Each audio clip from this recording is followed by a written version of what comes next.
하나님 말씀을 함께 봉독하겠습니다. 로마서 7장 11절로 14절이 되겠습니다. 우리 다 함께 한 목소리로 하나님 말씀을 봉독하겠습니다. 시작. 죄가 기회를 타서 계명으로 말미암아 나를 속이고 그것으로 나를 죽였는지라. 이로 보건대 율법은 거룩하고 계명도 거룩하고 의로우며 선하도다. 그런즉 선한 것이 내게 사망이 되었느냐? 그럴 수 없느니라. 오직 죄가 죄로 드러나기 위하여 선한 그것으로 말미암아 나를 죽게 만들었으니 이는 계명으로 말미암아 죄로 심히 죄되게 하려 함이라. 우리가 율법은 신령한 줄 알거니와 나는 육신에 속하여 죄 아래에 팔렸도다. 기도하겠습니다. 하나님 아버지, 이 시간 하나님 말씀을 함께 듣습니다. 전하는 자와 듣는 우리 모두에게 성령께서 이 복음의 빛을 비춰주셔서 아는 자는 더 깊이 깨닫게 하시고 혹 모르는 자 있다면 이 주의 복음을 듣고 또한 진정한 위로와 기쁨과 감사와 그 복음 안에서의 자유를 누리는 저희들 되게 하여 주옵소서. 예수님의 이름으로 기도하옵나이다. 아멘.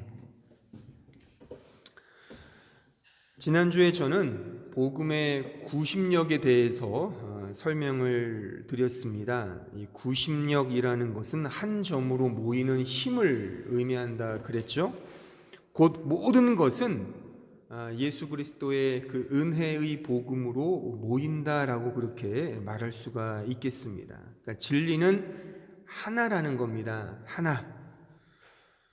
그러니까 모든 세상의 역사, 종교, 문화, 정치, 그 다양한 삶의 양상들이 이렇게 쫙 펼쳐져 있지만 결국 그 모든 것들은 딱 하나의 진리를 설명하고 있다는 겁니다. 성경의 용어로 표현하자면 오늘 본문에 등장하는 단어들로 표현해 보면 성경에 무수히 많은 개념들이 있잖아요. 뭐 율법, 계명, 어떤 성막, 성전, 규칙, 규범, 심지어 죄, 이런 것들, 이런 모든 개념들은 결국 하나의 진리를 설명하기 위하여 하나님이 이렇게 이 역사 속에 드러내었다는 것이죠. 그것은 바로 예수 그리스도, 그 예수 그리스도의 은혜의 복음, 그 십자가의 복음을 설명하기 위한 그런 하나의 양상들이다라고 그렇게 제가 말씀을 드렸어요. 그래서 이 세상에 다양한 교파와 교단이 있지만 결국 딱 하나의 진리에 다 모아진다는 겁니다. 그러니까 이런 점에서 보면 기독교는 매우 단순하고 쉽습니다. 어떻게 복잡한 게 없어요. 하나의 진리만 알면 되거든요. 그러니까 예수의 복음을 알면 되는 거예요. 뭐 성경을 많이 안다고 천국 가는 게 아니라 이 진리 하나를 붙들고 그 진리가 내 안에 있으면 이제 구원을 얻는 거라는 겁니다. 쉽게 말하자면요. 막 복잡하게 막 알고 이런 게 아니라는 겁니다. 이런 면에서 기독교는 매우 단순하고 간단하다라고 말할 수가 있는 거예요. 네, 이렇게 제가 설명을 드리면 이제 이런 질문을 아마 던질 수 있을 거라고 예측을 합니다. 어떤 질문이냐면 이런 질문들이죠. 자, 그렇다면 이제 목사님의 그런 말씀이 그래, 오케이, 맞다면 그렇지만 저는요 예전에 어떤 머시기 교회에서 기독교와 교회의 본질은 나누고 베풀고 섬기고 사랑하는 이것이 본질이라고 들었습니다. 이게 중심이 아닐까요? 이게 말하자면 구심점이 되지 않겠냐는 겁니다. 혹은 또 이렇게 말할 수 있죠. 교회의 본질은 제가 배우기에 이 사회의 부조리를 타파하고 진정한 사회 개혁을 완수하는 것이라고 배웠고 저는 거기에 동의합니다. 또 어떤 신자는 교회의 본질은 부름받은 신자, 보냄받은 제자, 소위 제자 훈련이라고 배웠고요. 그 제자 훈련을 잘 하는 게 교회의 사명이라고, 본질이라고 그렇게 알고 있습니다. 또 혹자는 무엇보다 그리스도의 성품을 닮아가는 거잖아요. 그래서 거룩한 성품으로 성화되는 것이 진정한 기독교의 본질이 아닐까요? 혹은 하나님의 나라가 중요하지 않습니까? 이 땅 위에 하나님의 나라를 건설하는 것, 이것이 교회와 기독교의 최고의 덕목이라고 생각합니다. 또는 소위 개혁주의 신학, 청교도적 삶을 기반으로 하여 그렇게 이루어가는 교회, 기독교가 진짜 성경의 본질 아닐까요? 나는 성령 충만한 것이야말로 진정한 교회의 본질이라고 생각해요. 이를 위해 기도 열심히 하고 방언 은사를 받고 신유의 능력을 경험하여 손만 얹어도 막 병이 제깍제깍 낫는 그런 능력을 겸비하는 것, 이것이 교회가 추구해야 할 본질이라고 배웠고, 또 그런 은사를 사모하고 있어요. 제각각 그렇게 강조할 수 있을 겁니다. 이게 구심점입니다. 목사님은 뭐 어디 파에서 배웠는지 모르겠지만 다 각각 백인백색하는 각양각색의 본질이 있단 말이에요. 혼자만 우기지 마시고 이렇게 질문을 던질 수가 있을 겁니다.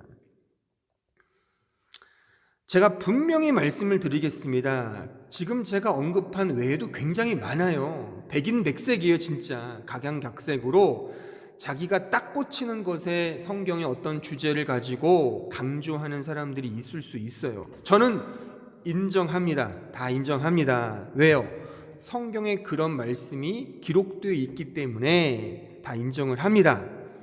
하지만 그런 모든 양상들의 해석이 필요한 거죠. 그것이 왜 그렇게 쓰였고 그것이 궁극적으로 가고 있는 방향이 무엇이냐. 그러니까 그런 다양한 것을 저는 하나의 원심력이라고 표현하고 싶어요. 하나의 다 힘들이 있어요. 그 자체에 어떤 능력이 있단 말입니다.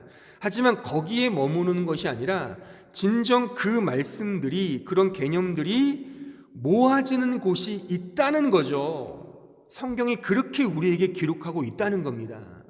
그러니까 이렇게 군데 잘라서 볼 것이 아니라 전체가, 또 어떤 문장이, 어떤 문맥이 결국에 하나로 모아지는 그 집중하는 내용이 있다는 겁니다. 이런 모든 내용들을 그냥 문자적으로, 표피적으로, 표면적으로 이해하는 것을 좀 벗어나서 좀 더 깊게 가면 하나로 만나는데, 그것이 바로 예수 그리스도의 복음이라고 하는 겁니다. 은혜와 사랑이라는 거예요. 하나님의. 자, 야고보서 2장으로 한번 가보시죠. 제가 구체적으로 좀 설명을 드려볼게요. 야고보서 2장 14절 17절을 가보십시오. 내 형제들아, 만일 사람이 믿음이 있노라 하고 행함이 없으면 무슨 유익이 있으리요? 그 믿음이 능히 자기를 구원하겠느냐?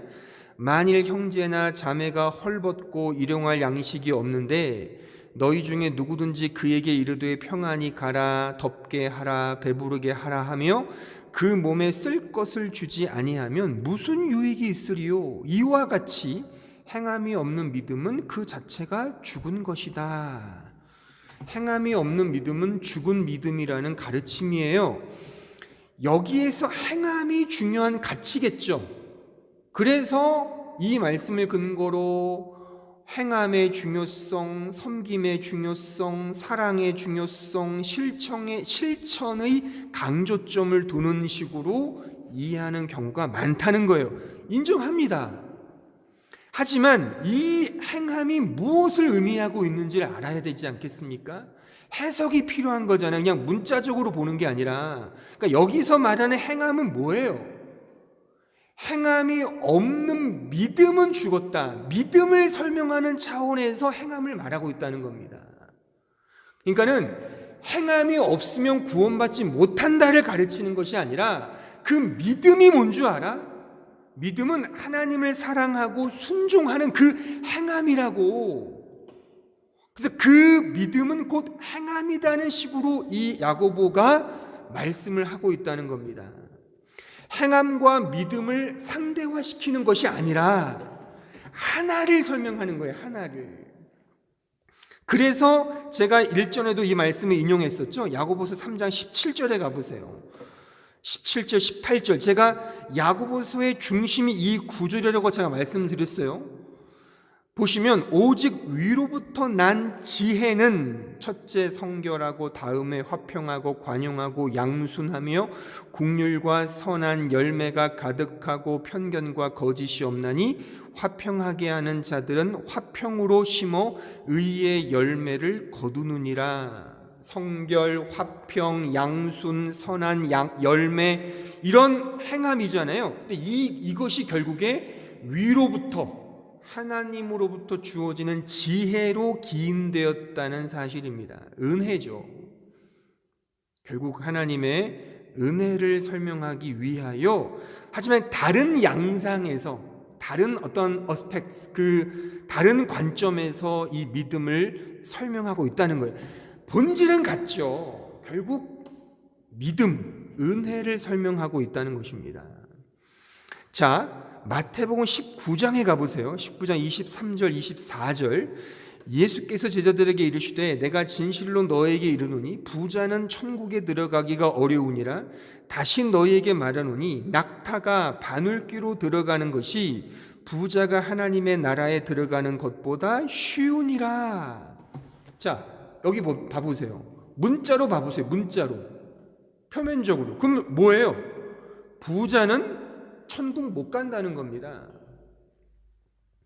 우리 모두가 되고 싶어하는 부자. 요즘에, 옛날에는 부자 되세요라는 말이 많이 했었는데 요즘에는 연말연시 무슨 축복을 해야 될지 모르겠지만 부자 되세요. 얼마나 좋아요. 저도 부자 되고 싶어요. 이게 다 우리의 욕망이지 않습니까? 근데 부자는 천국 못 간대요. 이 성경 보세요. 이게 문자적으로 보면. 근데 우리가 얼마나 머리가 잘 돌아가는지, 또 이거는 이 부자가 아니래요. 또 거의 10이면 9은요 이거는 돈 많은 부자를 말하는 게 아니야, 이렇게 또 해석을 하더라고요. 완전 급진적인 사람들만, 뭐 부자들 싫어하는 사람 있잖아요. 그런 진보 쪽에서 그런 사람들만 요거를 부자로 해석하지, 대부분의 신학자들과 설교자들과 목사님들은 또 이건 부자가 아니래요. 또 맞아요. 이건 부자를 말하는 게 아니에요. 결국 하나님의 나라에 들어가는 것은 돈으로 갈 수 있다는 게 아니지 않습니까? 내 노력으로, 능력으로, 내가 노력하면 돈을 버는 거잖아요. 그런 메커니즘으로 천국 가는 게 아니라는 걸 말하는 말씀인 겁니다. 그 정답을 주님이 그 다음 구절에 말씀하시죠. 자, 19장 25절에 가보세요. 제자들이 듣고 몹시 놀라 이르되 그렇다면 누가 구원을 얻을 수 있으리까? 당연하겠죠. 질문할 수 있잖아요. 다 부자가 되고 싶은데. 예수께서 그들을 보시며 이르시되 사람으로는 할 수 없으나 하나님으로서는 다 하실 수 있느니라. 이걸 설명하기 위해서 인간들의 그 욕망 덩어리인 그 부자라는 의미를 여기에 쓰고 있다는 사실이에요. 물론 여러 가지로 해석할 수 있지만 오늘은 이 본문이 설교가 아니니까 뭐 이 정도로 하겠습니다. 그러니까 하나를 설명하는 거란 말입니다. 하나를요. 하나를. 자, 마태복음 28장 19절에 가보세요.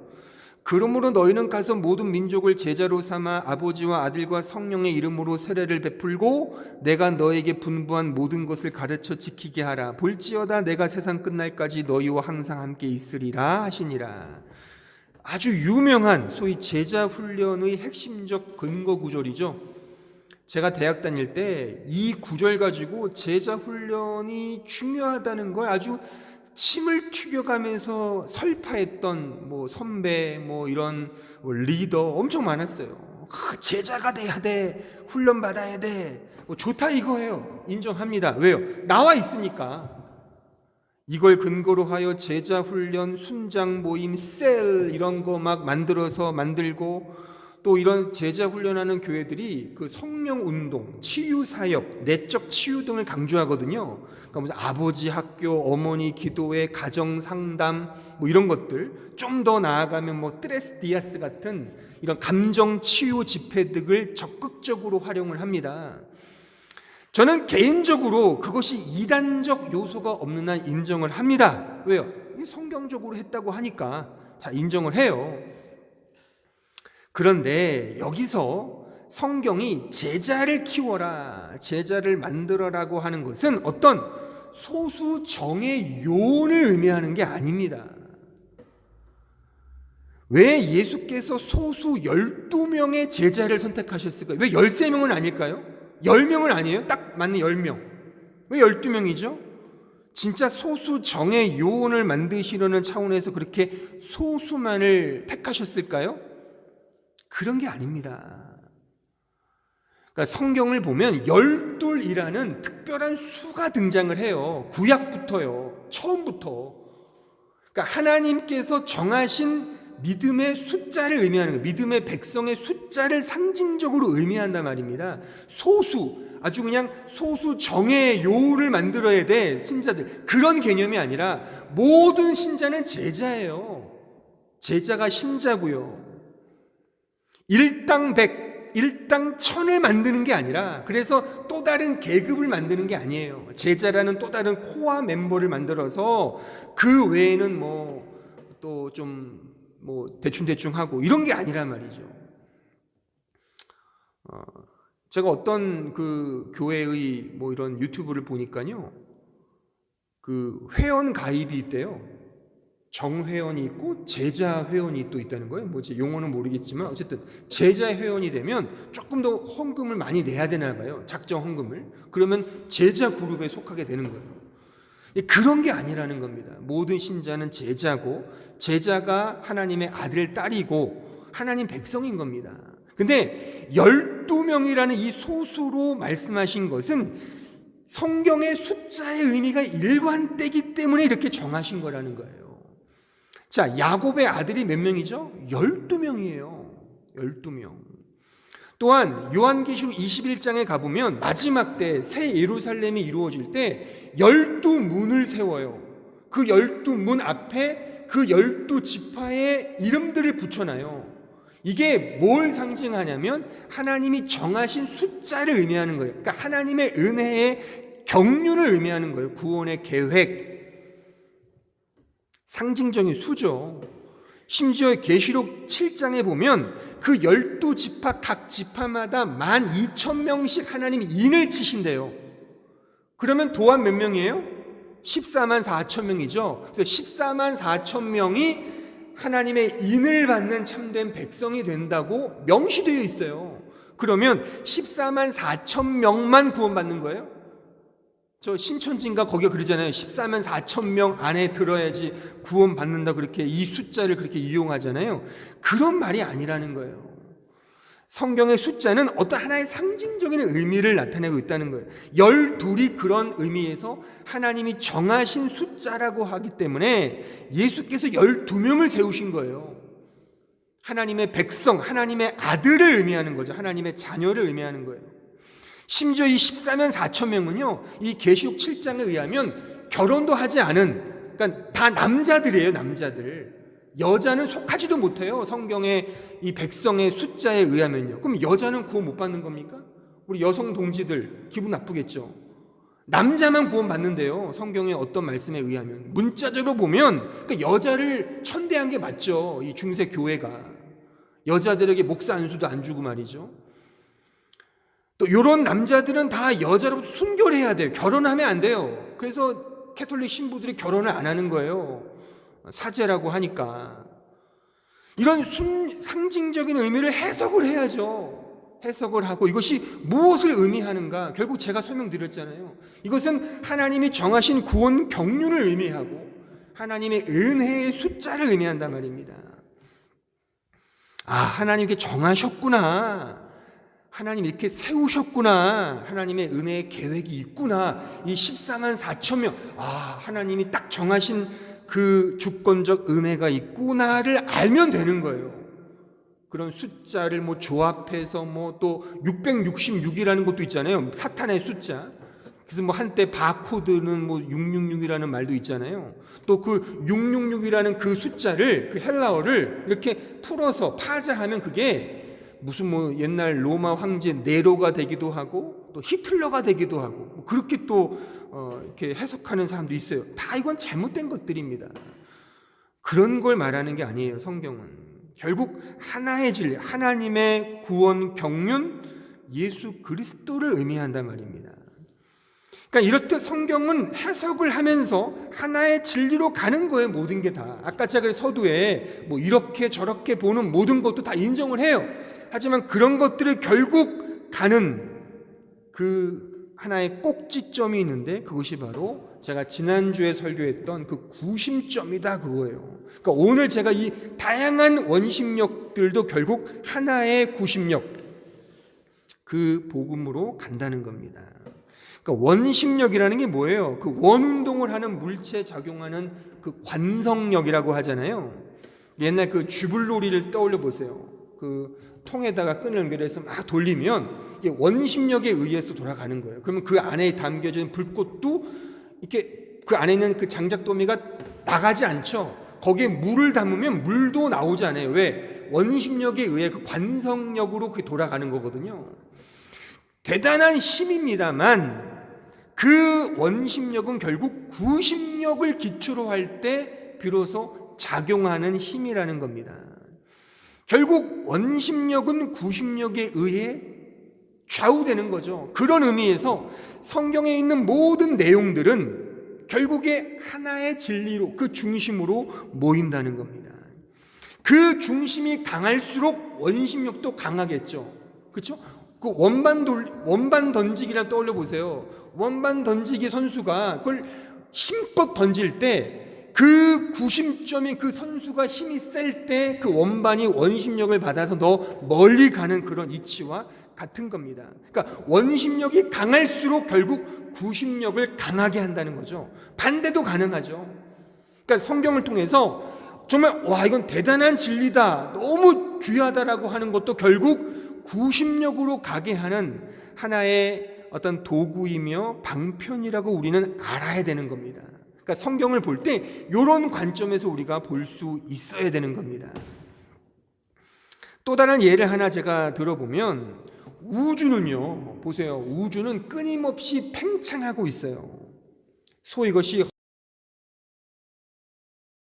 아인슈타인의 상대성 이론에 의하여 19세기 거의 말까지는요, 우주는 팽창도 하지 않고 수축도 하지 않는다는 소위 정적, 벨기에 출신이며 카톨릭 신부이고 물리학자였던 조르즈 르메트르라는 그 사람이 우주는 팽창한다는 걸 처음 발견을 했어요. 그리고 미국의 천문학자였던 그 에드윈 허블이 이것을 공식화했죠. 즉 우주의 팽창 속도는 거리에 비례한다. 이것이 허블의 법칙입니다. 지금도 계속 우주는 팽창하는 거예요. 그러면 어떻게 돼요? 결국 또 폭발하게 되는 거죠. 언젠가. 근데 재밌는 게요, 우주가 팽창한다는 이 이론이 거슬러 올라가면 뭐가 나오냐면은 바로 빅뱅 이론이 나오는 거죠. 우주의 시작은 어느 순간 폭발했다. 지금 계속 이것이 폭발의 그 힘이 계속 팽창해 간다는 겁니다. 자, 그러면 한번 생각해 보세요. 이 부분이 천문학계에도 논란이 많은 것 같은데, 우주가 빅뱅 처음에 폭발을 했다 그래요, 우주학자들이. 그러면 보세요, 폭발을 하게 하는 힘이 있었을 거 아니에요. 그렇잖아요. 그 자체가 힘을 받아 폭발했든지 외부에서 꽝 하고 힘을 발휘해서 폭발했든지, 폭발했다는 그 빅뱅 이론이 맞다면 어떤 식으로 힘이 있어야 되지 않냐 이거죠. 가령 풍선을 떠올려 보세요. 고무풍선이 왜 터지죠? 바람을 불 때 그것이 점점 팽창하고 터지는 거죠.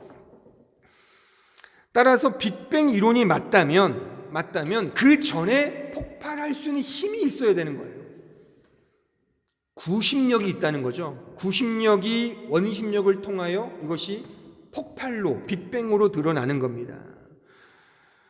저는 그래서 빅뱅 이론이 맞다면 그 빅뱅은 그 폭발은 결국 구심력이고 그것이 원심력이며 원심력이 또한 구심력이라는 거예요.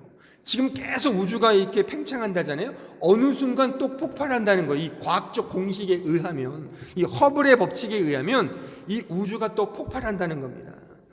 결국 제가 말하고자 하는 것은 힘은 힘을 낳는다는 겁니다. 이게 자연의 이치거든요. 자연의 이치예요. 근데 이 자연의 이치 속에 이 자연을 창조하신 창조주 하나님의 어떤 의도가 숨겨져 있다는 겁니다. 성경의 이해도 마찬가지라는 겁니다. 성경에도 다양한 이론들이 있을 수 있고 그 이론들 자체가 힘이 있어요. 원심력이 있단 말이죠. 하지만 그 원심력은 결국에 하나의 힘으로 응집되게 된다는 겁니다. 그것이 하나의 진리, 바로 구심점, 복음이라고 하는 거예요. 복음, 예수 그리스도. 따라서 여러분들이 어떤 성경을 보든지 이 부분으로 가지 않으면 여러분들이 아무리 말씀을 많이 알아도 그것은 아무런 의미가 없는 거예요. 제가 자주 강조하잖아요. 이 인도의 성자였던 마하트마 간디는요, 성경을 엄청나게 읽었어요. 성경에 거의 박사였습니다. 요즘에 TV에 나오는 이런 유튜브에 나오는 그런 철학자나 유명한 그런 도올 선생 같은 사람은 성경의 박사예요. 하지만 성경을 통해 그냥 상식과 어떤 그냥 법칙만을 이렇게 수용하지 예수의 복음으로 가지 못하기 때문에 영원한 생명을 얻지 못했다고 말하는 거예요. 물론 그런 사람에게 전도를 해야 되겠죠. 하지만 이것이 우리가 주의해야 될 문제라는 겁니다. 결국 모든 이 삶의 원심력은 이 복음의 구심점으로 가야 한다는 것입니다. 이 부분을 또 이렇게 한번 제가 설명해 볼게요. 이 세상에 있는 모든 것들은 하나님이 창조하신 것들이잖아요. 그렇죠? 이 창조한 모든 창조물 속에는 하나님의 속성과 특성이 다 담겨져 있습니다. 자, 로마서 1장 19절에 가보세요. 이는 하나님을 알만한 것이 그들 속에 보임이라 하나님께서 이를 그들에게 보이셨느니라. 창세로부터 그의 보이지 아니하는 것들 곧 그의 영원하신 능력과 신성이 그가 만드신 만물에 분명히 보여 알려졌나니 그러므로 그들이 핑계하지 못할지니라. 그러니까 이 세상의 모든 창조물 속에 다 하나님의 신성과 능력이 다 내재되어 있다는 겁니다. 자, 그 중에서도 가장 백미가 뭐겠습니까? 바로 우리 인간이 하나님이 창조하신 창조물 가운데 하나님의 형상을 닮은 존재지 않습니까? 그러니까 인간의 모든 삶을 보면 하나님을 알 수 있다는 거죠. 인간의 그 고유한 특성이 뭐예요? 소위 인간의 인격성, 지정의라고 하잖아요. 지혜, 지식, 정, 감정, 감성, 의지적 욕망과 행동을 의미하는 거죠. 이런 모든 인간의 특성들, 하나의 다 힘들이잖아요. 에너지란 말이죠. 이런 에너지들을 계속 차곡차곡 제대로 깊이 이해하면 결국 들어가는 구심점은 하나님의 은혜이며 예수 그리스도의 복음이라고 하는 거예요. 이런 모든 지정의를 제대로 알면 결국 복음으로 들어가게 된다는 거예요. 그 각각을 제대로 알면 알수록 그 구심의 본질로 가게 한다는 겁니다. 이 세상에서 가장 똑똑하다라고 하는 사람을 굳이 꼽자면 제 수준에서 제가 전공한 분야에서 꼽자면 플라톤이라든가 데카르트, 칸트, 헤겔, 요즘에 그런 비트겐슈타인 같은 그런 사람들이 똑똑하다고 다 인정하는 사람들이잖아요. 근데 이런 철학자들의 공통적인 특징이 뭐냐면 형이상학입니다. 그러니까 신이라는 존재를 인간적으로 푼 거죠.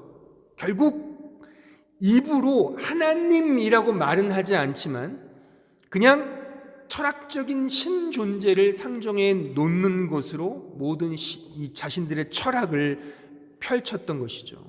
그러니까 똑똑하면 똑똑할수록 결국에 신이라는 존재로 갈 수밖에 없다는 것을 이 부분을 통해 우리는 알 수가 있어요.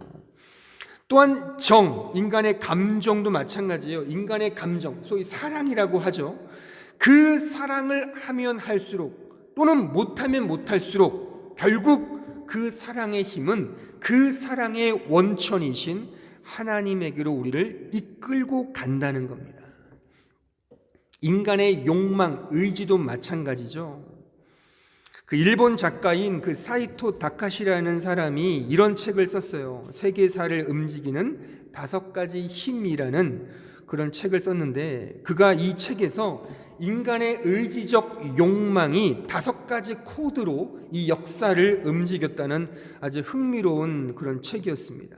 근데 그 5가지 코드가 점철되는 하나의 욕망은 결국 종교적 욕망이었던 거예요. 신이 되고자 했던 욕망으로 이 다카시는 마지막 결론을 내리고 있는 거죠. 그러니까 역사를 움직이는 원동력은 결국 종교적 욕망이었다는 것입니다. 그러니까 종교의 중심이 창조주 하나님 아닙니까? 근데 인간은 그 창조주 하나님을 인정하지 않으면서 오히려 자기가 신이 되고자 하는 그런 교묘한 술수를 부리고 있는 거죠. 자, 시편 1절로 4절에 가보세요. 여호와여 어찌하여 멀리 서시며 어찌하여 환난 때에 숨으시나이까. 악한 자가 교만하여 가련한 자를 심히 압박하오니 그들이 자기가 베푼 꾀에 빠지게 하소서. 악인은 그의 마음의 욕심을 자랑하며 탐욕을 부리는 자는 여호와를 배반하여 멸시하나이다. 악인은 그의 교만한 얼굴로 말하기를 여호와께서 이를 감찰하지 아니하신다 하며 그의 모든 사상에, 그의 모든 생각에 하나님이 없다 한다 이거예요. 이것이 지금 이 보편 인간의 모습들 아닙니까? 그러니까 인간은 근본적으로 신이 되고 싶은 욕망이 있어요. 근데 그 신을 또한 인정하진 않죠. 이런 역설에 인간은 빠져 있다는 겁니다. 세상에 하나님이 어디 있어? 하나님은 없어. 하나님 인정하지 않으면서 도리어 자기가 하나님이 되고자 하는 겁니다. 하나님의 은혜를 경시 여기며 무시합니다. 그러면서 본인이 하나님이 되어서 이 세상에 군림하려고 하는 거죠. 자, 요한일서 2장 22절에 가보세요. 거짓말하는 자가 누구냐? 예수께서 그리스도이심을 부인하는 자가 아니냐? 아버지와 아들을 부인하는 자가 적그리스도니 아들을 부인하는 자에게는 또한 아버지가 없으되 아들을 시인하는 자에게는 아버지도 있느니라. 너희는 처음부터 들은 것을 너희 안에 거하게 하라. 처음부터 들은 것이 너희 안에 거하면 너희가 아들과 아버지 안에 거하리라. 그가 우리에게 약속하신 것은 이것이니 곧 영원한 생명이니라. 여기에 예수 그리스도의 이 세상에 오심을 부인한다는 것은 하나님의 은혜를 부인한다는 말과 똑같은 거예요. 그러니까 이 역사적으로 이단들은 이 부분을 계속 물고 늘어졌거든요.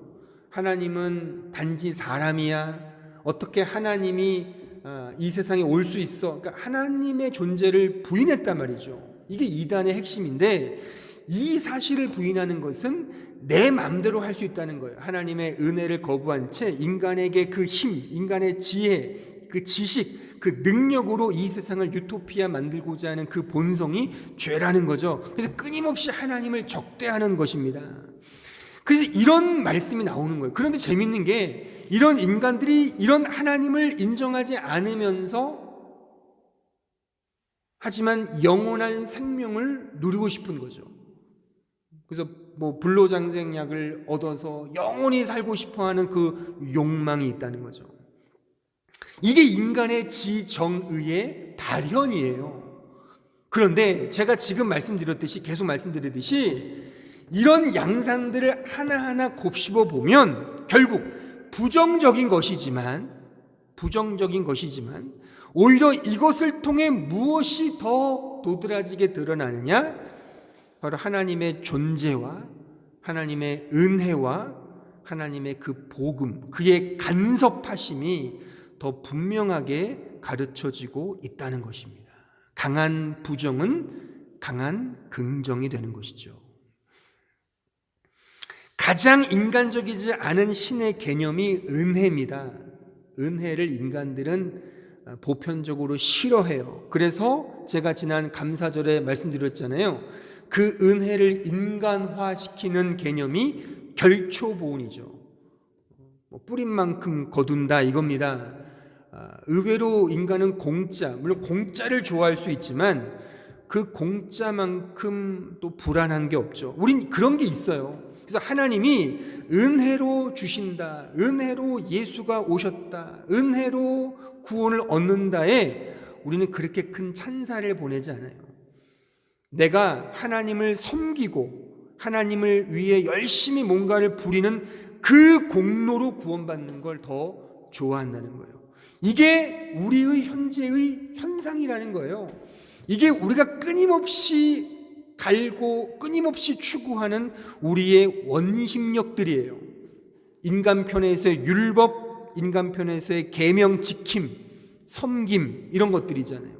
근데 이런 것들이 결국에 어느 방향으로 가게 하느냐가 우리는 눈여겨보아야 할 핵심적인 내용이라는 겁니다. 이렇게 부정되는 자리에서 오히려 은혜를 하나님은 베푸신다는 겁니다. 부정되는 그 자리에서 하나님은 은혜를 베푸신다는 거예요. 그 대표적인 것이 뭐예요? 그 십자가 아닙니까? 예수님의 십자가는 그 누구도 좋아하지 않았습니다.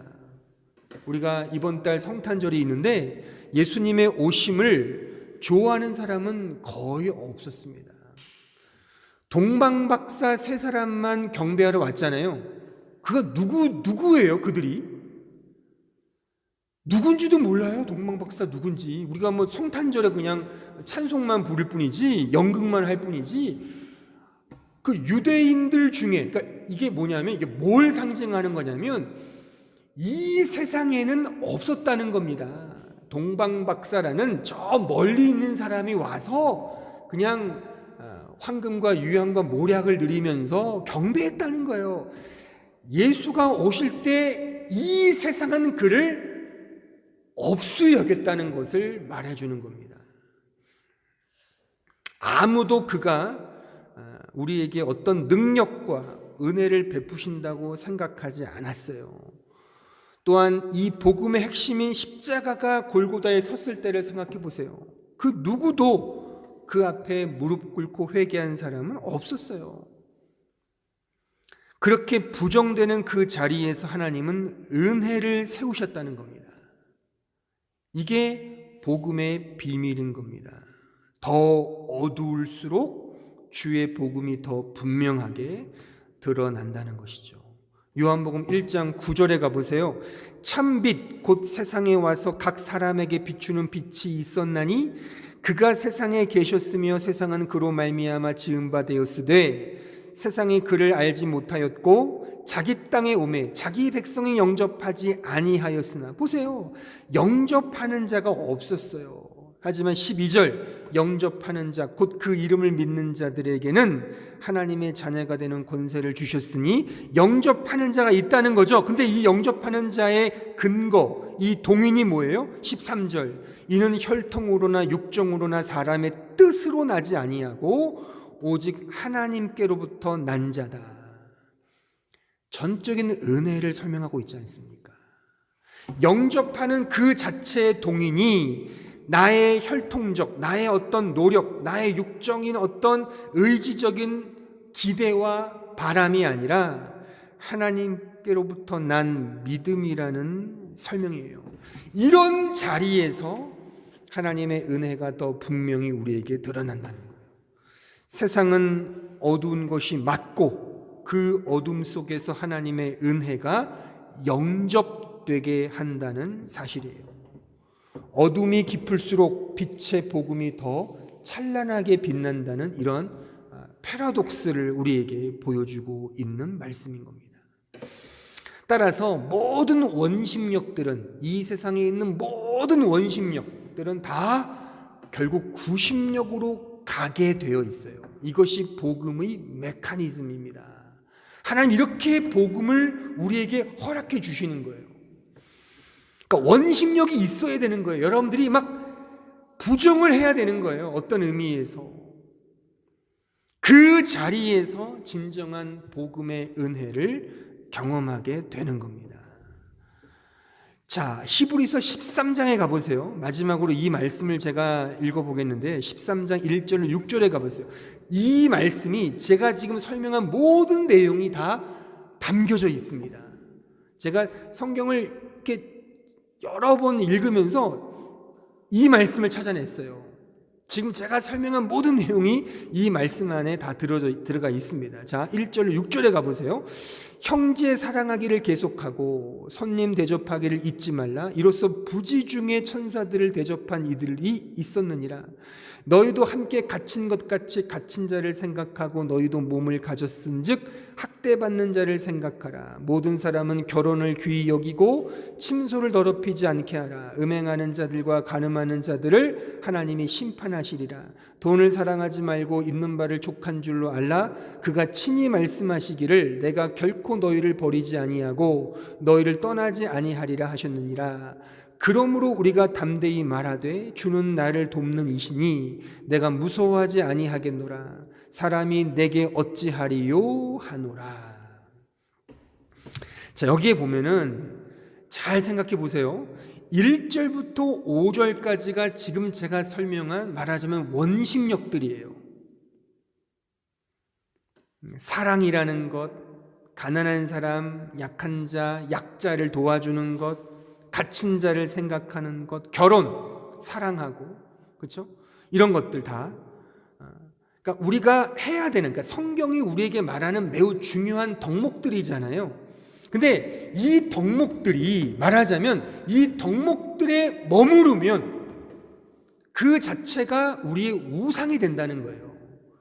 이런 원심력 자체가 힘이 있기 때문에 우리를 끌고 간다는 것이죠. 그러니까 제가 서두에 말씀드렸듯이 제자 훈련, 사랑과 섬김, 이런 성령 충만, 기도 응답, 이런 은사, 이런 거 있잖아요. 신유의 은사. 나쁘다는 게 아니에요. 그런 것이 하나의 능력이라니까요. 정말 필요해요. 정말 중요한 가치면 틀림이 없지만 그것들이 가게 하는 자체가 원심력에 머무르면 안 되고 그것이 가게 하는 구심점으로 가야 한다는 겁니다. 가지 못하면 그 자체 속에 우리는 매여서 그 자체가 우리의 율법이 되고 계명이 되고 그것이 죄가 된다는 거예요. 그것이 오늘 본문 로마서 7장의 사도 바울의 말씀이라는 겁니다. 이런 것을 하지 말자가 아니라 여기에 머무르면 그것이 우리의 율법이 된다는 겁니다. 갇힌 자를 생각해야죠. 사랑을 해야죠. 돈을 사랑하지 말아야죠. 돈을 사랑하지만 베풀어야죠. 너무 좋은 거죠. 우리도 프란시스 파처럼 빈곤과 청빈한 삶을 사는 거 좋죠. 그 자체가 목적이 아니라는 겁니다. 결국 6절로 가는 거예요. 6절 보세요. 6절. 그러므로 우리가 담대히 말하되 주는 나를 돕는 이시다. 내가 무서워하지 아니하겠노라. 사람이 내게 어찌하리요. 좀 생뚱맞지 않습니까? 1절부터 5절까지 내용과 6절이 좀 생뚱맞는 것처럼 해석의 빌미를 주는데 저는 오늘 제가 설교한 이런 맥락에서 보면 풀릴 거라고 생각을 해요. 결국에 사람에게 매이지 않는 그 근거는 하나님의 은혜를 받을 때 매이지 않게 되는 거예요. 사람에게 매여서 사랑을 하면 그 사랑은 우상이 된다니까요. 사람에게 매여서 갇힌 자를 생각하면 그거 자체가 나의 공로가 된다니까요.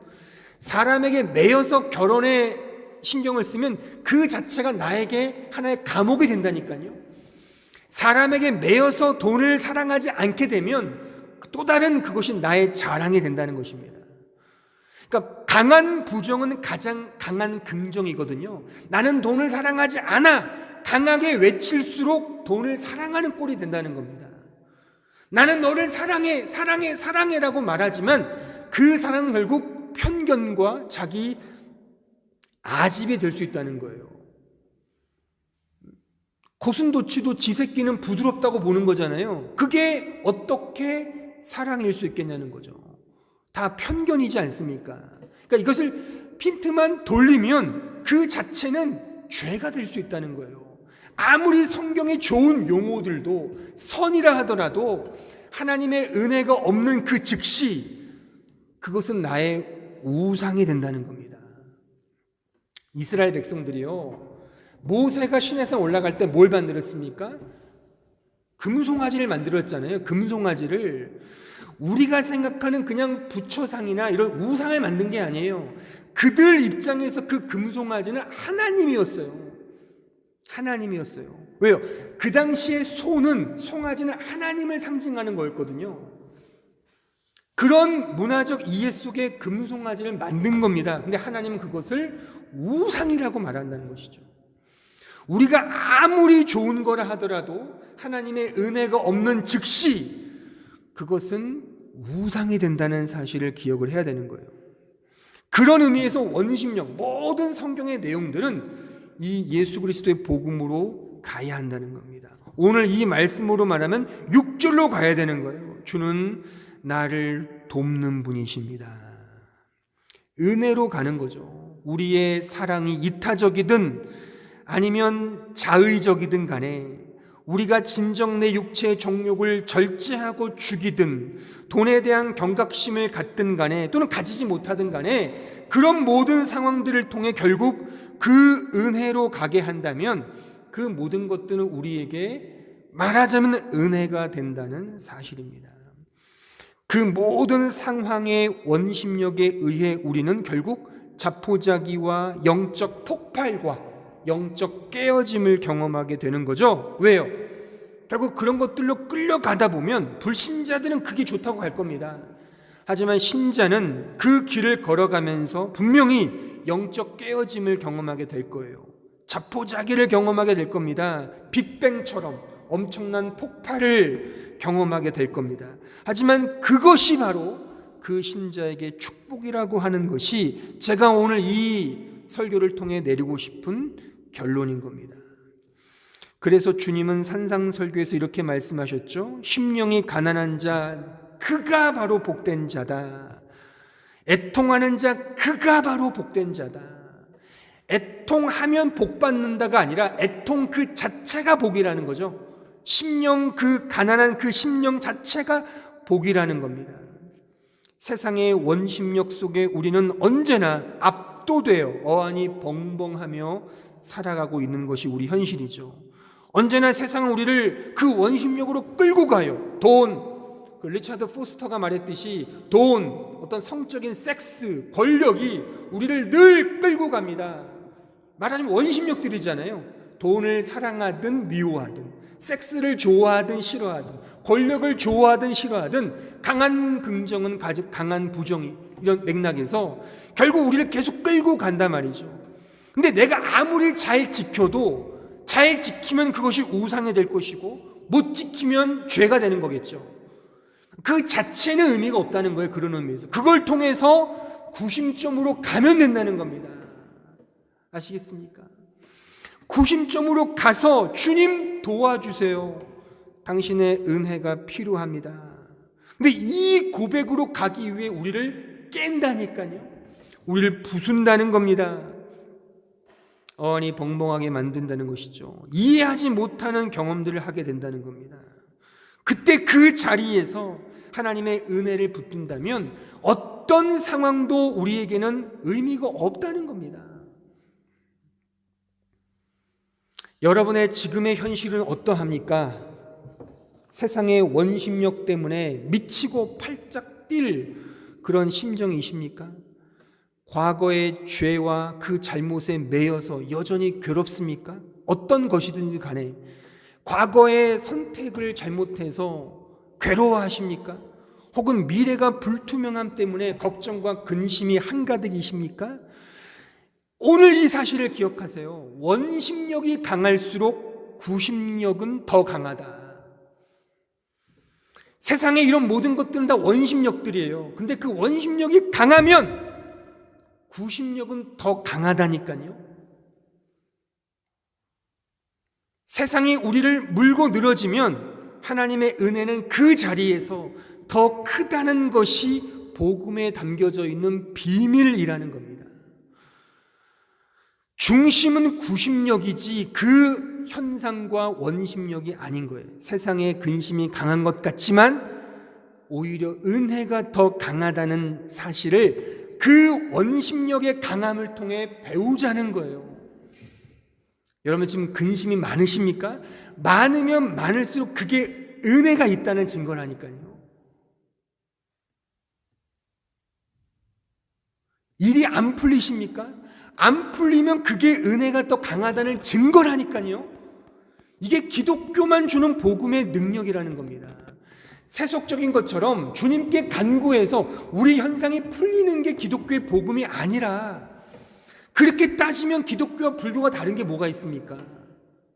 구타령하는 무당과 뭐가 달라요? 그럼 제가 무당이겠죠. 막 구태지면서 복 받으라 복 받으라, 그게 제가 그런 일을 제가 샤머니입니까? 그게 기독교가 아니잖아요. 기독교는 우리가 어떤 상황이든 그것이 하나님의 복음으로 가는 은혜의 자리라고 하는 겁니다. 그러니까 제가 누누이 말하지만, 그러니까 사도 바울이 감옥에 갇혀 있는데 그 자리에서 기뻐하자라고 말하는 거예요. 기쁜 조건이 됐기 때문에 기쁨이 아니라 그 자체가, 그 원심력이 강할수록 복음의 구심력이 강하다는 이 성경의 진리 속에서 그걸 찾는 겁니다. 찾는 거. 그러므로 근심과 걱정 속에서 은혜를 찾으십시오. 오늘 말씀을 통해 그 은혜를 찾으시기 바랍니다. 근데요, 그 은혜는 멀리 있지 않아요. 여러분들 마음에 있다니까요. 이미 있다니까요. 예수를 믿는 자에게는. 문제는 우리가 보지 못할 뿐인 거예요. 왜요? 원심력이 세 보이니까. 돈, 성적인 유혹, 권력, 막 나의 공명심, 이런 것들이 커 보이니까 거기에 복음을 끼워 맞춰서 기복화시키는 거죠. 그렇게 되면 해보세요. 진정한 만족이 있나? 지금 안 풀렸다고 걱정, 근심, 그 깃이 풀리면 진정한 행복이 올까요? 그렇지 않아요. 잠깐의 행복하겠죠. 나 직장 없었다가 직장 구했어. 행복해. 그때뿐이라니까요. 그때뿐이라니까요. 또 다른 근심과 걱정 속에 또 헤매게 되는 거예요. 그건 뭐냐면 계속 원심력에 따라 살아가는 거죠. 그 원심력은 복음의 원심력이라니까요. 그 복음으로 가면 돼요. 가면 나의 삶이 어떠하든 그 복음 때문에 진정한 자유와 위로를 누리게 된다는 겁니다. 지난주 설교와 오늘 설교를 자주 들으십시오. 그래서 어떤 원심력도 우리를 결코 망하게 할 수 없다. 이것이 뭐예요? 결국에 로마서 7장의 말씀이잖아요. 세상의 사망이나 어떤 거나 뭐든지 다 우리 주 예수 그리스도의 사랑에서 끊을 수 없다. 이게 지금 이 말씀인 겁니다. 우리 마음속에 이미 은혜는 있습니다. 원심력에 매여서 보지 못하는 우리의 영적 아둔함 때문이죠. 하나님은 사랑해서 그 아둔함을 또한 깨실 겁니다. 깨면 여러분들 아파하실 거예요. 굉장히 아파할 거예요. 여러분들이 좋아하는 것을 빼가기 때문에 아픈 게 당연하겠죠. 근데 그 아픔 속에 이 은혜를 누리자는 겁니다. 이것이 복음의 원심력이며 복음의 구심력이라는 사실을 기억하며 이 은혜를 더 누리는 우리 모두가 되기를 진심으로 바랍니다. 다 함께 기도하겠습니다. 오늘 말씀을 생각하시면서 우리는 과연 얼마나 큰 원심력 속에 살고 있는가? 그 원심력이 강할수록 구심력이 강하다는 사실을 꼭 기억했으면 좋겠습니다. 근심이 많을수록 은혜가 더 있는 법입니다. 근심을 없애달라기보다 그 근심 속에서 은혜를 찾으십시오. 단지 이 말씀 속에서 말이죠. 그것을 하나님은 기뻐하실 겁니다. 기뻐하실 겁니다. 믿음이 연약한 사람, 초신자들에게 하나님은 분명 좋은 것을 주실 겁니다. 잘 풀리면, 그래서 엄밀하게 성경적으로 말하면 좋은 게 아닙니다. 좋은 것이 아닙니다. 오히려 연단이 오고 고난이 있을수록 그 안에 은혜가 더 있는 법입니다. 이 사실을 기억하면서 여러분들의 삶이 어떠하든 하나님의 은혜가 더 크다는 사실을 기억하며 세상의 원심력에 그치지 마시고 복음의 원심력이 되도록 구심점으로 들어가는 그 영적 폭발로 나아가도록 더 은혜 안에 살아가는 참된 신자가 되게 해달라고 다 같이 함께 이 시간 자기 자신의 영혼을 놓고 합심하여 통성으로 기도하겠습니다. 은혜로우시고 자비하신 주님 감사합니다. 저희들 이 세상에 발을 딛고 살면서 참 많은 어려움과 근심 속에 살고 있습니다. 세상 사람과 비교하면서 우리 자신의 나약함과 연약함과 부족함과 능력 없음과 초라함을 날마다 정말 괴로워하며 살 때가 참 많습니다. 하나님, 이걸 위해서 우리가 복음을 믿고 하나님을 믿는지도 모르겠습니다. 하지만 주님의 복음은 그것이 아니라고 우리에게 말씀하십니다.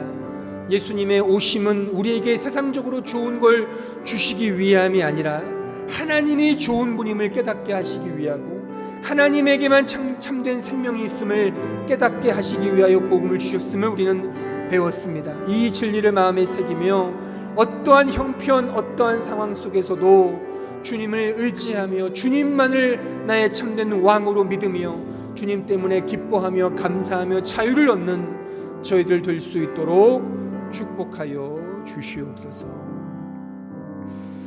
예수님의 이름으로 기도합니다.